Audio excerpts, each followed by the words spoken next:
Magandang umaga, Philippine Air Force. Narito ang magiging lagay ng panahon ngayong araw ng Linggo, July 19, 2026. Sa kasalukuyan, wala naman tayong binabantayang bagyo o low pressure sa loob ng ating Philippine Area of Responsibility. At isang weather system ang nakakapekto sa ating bansa. Ito yung southwest monsoon o yung hanging habagat na nakakapekto dito sa may northern and central Luzon. At para sa ating general area forecast, asahan natin sa Ilocos Region, sa Zambales at Bataan ang maulap na kalangitan na may mga kalat-kalat na pag-ulan, pagkulog at pagkidlat. At ang Metro Manila at ibang nalalabing bahagi ng Luzon, maging ang buong Kabisayaan at Mindanao, asahan naman natin yung bahagyang maulap hanggang maulap na kalangitan na may mga pulupulong pag-ulan, pagkulog at pagkidlat. Para sa ating flight level wind chart, sa 2,005 feet to 5,000 feet flight level, kung makikita po natin, dominante pa rin po yung pag-ira nitong southwesterly wind flow sa ating bansa na may katamtamang lakas ng hangin. At para naman sa 10,000 feet flight level, kung makikita po natin yung sa Northern Luzon, dominante pa rin yung pag-ira ng southwesterly wind flow na may katamtamang lakas ng hangin. At pagdating po dito sa may Southern Luzon, Visayas at Mindanao, yung hangin naman ay nagmumula sa north na may katamtamang lakas din ng hangin.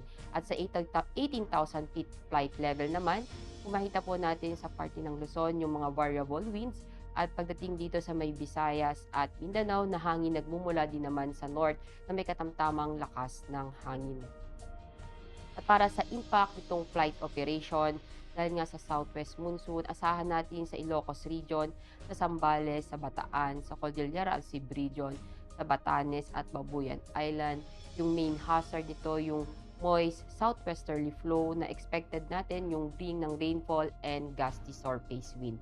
Yung impact nito sa rotary, yung reduced visibility and gusty wind na limit ng BFR and low altitude operation, yung wet helipad na may increased operational hazards. Sa fixed wing naman, yung low ceiling, turbulence, and wet runway condition, result ng flight delays, cancellations, or diversion to alternate airfield.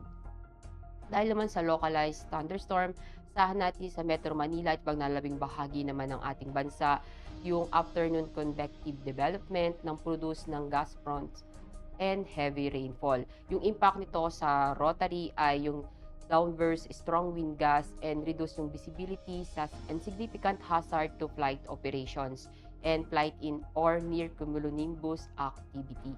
Yung peak swing naman po, yung severe turbulence and wind shear are likely during arrival and departure. Aircraft experience po yung delay or require diversion to alternate airfield. Ang araw ay sumikat kaninang 5:36 ng umaga at lulubog mamayang 6:29 ng hapon. Para sa ating moon illumination, meron tayong 30%. Para manatiling updated sa lagay at taya ng panahon, i-follow lamang ang Air Force Weather Center sa aming mga social media accounts. At yan lamang latest update natin sa weather sa ngalan ng aming commanding officer na si Colonel Hermelino T. Calubiran, Junior Pop GSC. Ako si Staff Sergeant Ashley F. Di Makulangan, Philippine Air Force, weather broadcaster ng Air Force Weather Center. Muli, magandang umaga, Philippine Air Force.